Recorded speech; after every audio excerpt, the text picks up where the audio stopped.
born with a mental illness. You don't develop a mental illness and then now that's who you are.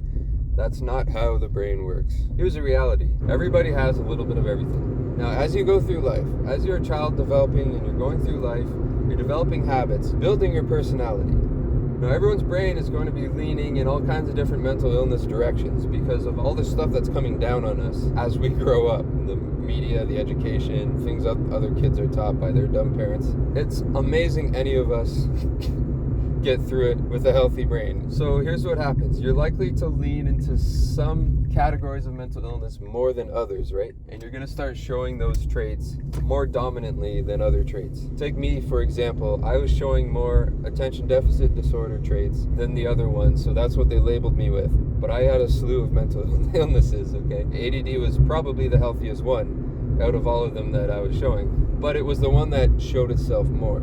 Having energy and being active and being disruptive in class is not a mental illness. If you're the kid who can't sit still, you're actually healthier than everyone else. You're supposed to be moving around burning energy all the time. You should not be sitting down for 6 hours a day with like little breaks in between to run around. No, the little breaks should be to sit down and learn. You should be running around for 6 hours a day. That's healthy for children. So don't tell me a child has attention deficit disorder because he can't fucking sit still for 2 hours. 2 hours? Are you serious? When you're 10 years old?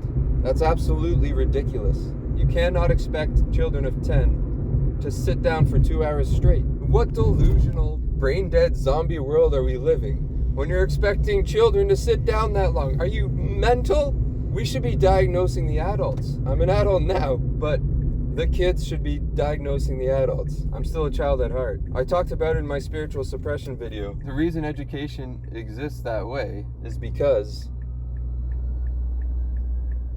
they're training factory workers. The education system is not designed to make mentally healthy, productive members of society. It's designed to make cattle for the factory. Whether or not they knew it was going to cause mental illness, maybe that was something they overlooked. Instead of fixing the problem, they looked at it and went, you know what? It's keeping our population dumb so we can control them easier.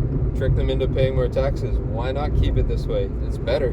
We don't want a bunch of healthy people. We don't want a bunch of smart people. We just want to keep living this way with all these insane taxes and stupid rules. They're buying it. Let's keep it. Don't fix what ain't broke. It's broken for us, but it ain't broke for them. So I was labeled with ADD, but that was the least of my problems. There I was thinking, it's the fact that I'm too hyper. That's what's wrong with me. Little did I know, that was the only thing that was correct at the time.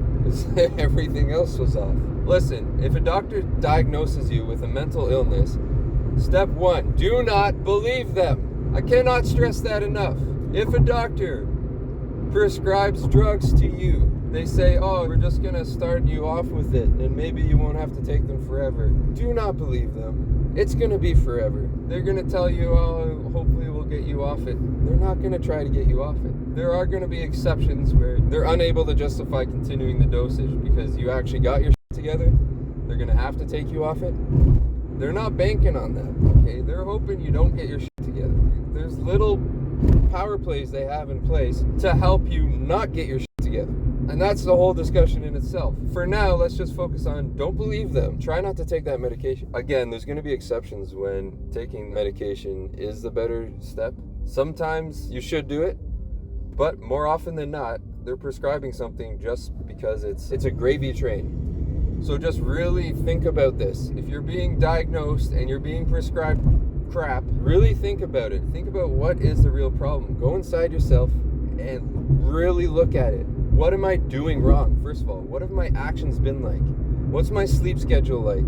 What have I been eating? How much exercise am I getting?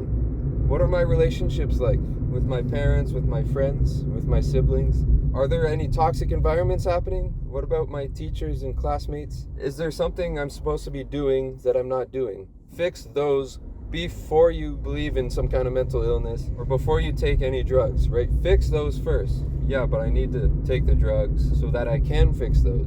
If there's a problem in your brain, it could be a back and forth effect, right? Just straight up laziness or like lack of emotional control is what maybe started the toxic environment. And now you're stuck there because it's affecting your mental illness. Let's imagine that's the situation. Instead of going to drugs for that particular problem, try meditation and don't laugh at this and don't hop on that train that believes meditation is useless. Believe me, meditation is very helpful. Here's why. A lot of the problems causing your brain is something I call brain knots.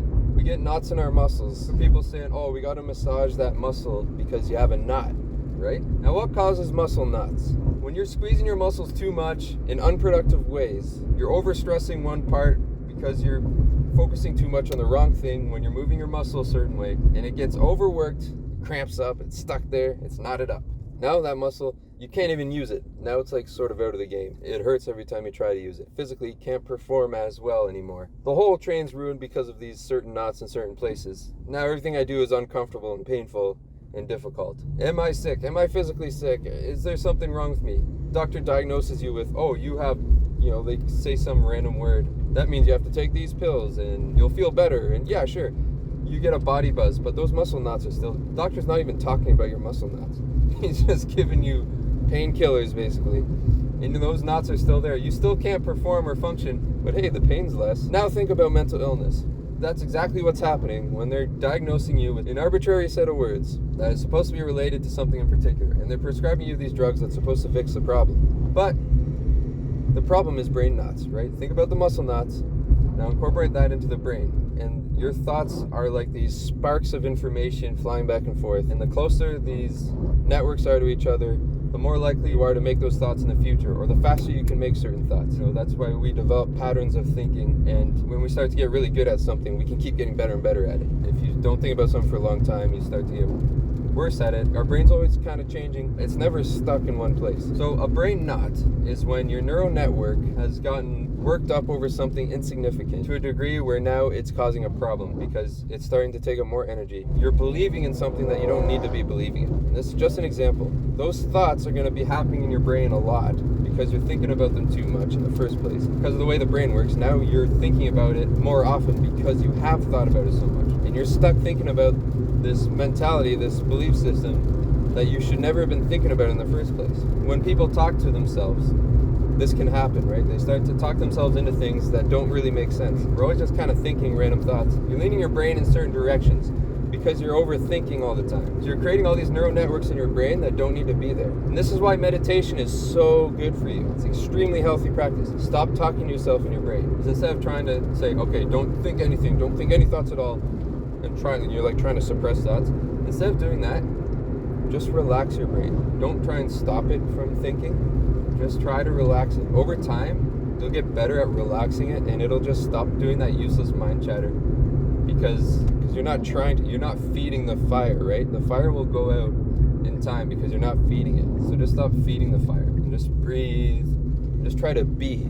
Instead of thinking, just be. You'll calm that mind chatter. And that's a beautiful thing because in time, as you get better and better at meditating, you can actively use this mind relaxation technique throughout your day. You can notice when you start your mind chatter. You can notice the difference between a calm mind and a mind that's chattering too much. Oh wait, I'm overthinking this. Let's simplify. And you look at the bigger picture again, and you remember what you were trying to do in the first place, and you simplify the problem. And all of a sudden it becomes a lot easier to deal with. Try and think of your mental illness as a brain knot, something you've been overthinking to such an extreme degree, and that hindrance has grown so big that a doctor has diagnosed you with a particular mental illness, instead of explaining to you what brain knots are. Massage those knots out by relaxing it and teaching yourself nice simplified ways of thinking. It's so much healthier. Don't let the doctor diagnose you with one particular disorder. We can all get mentally sick, and if we let that sickness go on, the sickness will grow and you'll become severely mentally ill. And that problem is just mental health. It's not specific drugs, it's mental health in general. You need to fix those problems. Make your days the most productive and beneficial as possible to you and the ones you love. Your sleep cycle, your eating cycle, your breathing cycle, and your heartbeat. Your pooing cycle. I know these things are difficult. If you focus on these cycles, that will make a huge difference. Believe me. You have been misled. Master your life and stop blaming other external factors for why you are a certain way. We are spiritual beings. We are masters of our world. So to be a victim in any way, to have a victim mindset, is only getting in your own way. you can do so much better than that. You can be so powerful. Once you take the power into your own hands and you master yourself, you can conquer the world. It starts with self-healing. Don't beat yourself up because you're not doing that much, making that much money yet. First, focus on healing. Once you feel like you have energy again and you're confident in talking to people again, once you get that back, because we all have that when we're children, by the way. Once we get that back, then you can worry about, I'm not making enough money. I don't have a big enough network. I need to network with more people. Then you can start thinking big game thoughts. So heal yourself, be a little bit productive all the while, come up with ideas, write all your ideas down for when you're healthy so that you can do those things. And then the game starts to get really fun once you go big game. So I hope this was helpful, guys. Are you healthy or are you unhealthy? Is the bacteria winning? Is the dark energy winning, or are we winning? Take the power into your own hands, fix what needs to be fixed, meditate, relax your brain, get rid of those overthinking brain knots, and get back to conquering life, man. Be a spiritual master, be the best that you can be.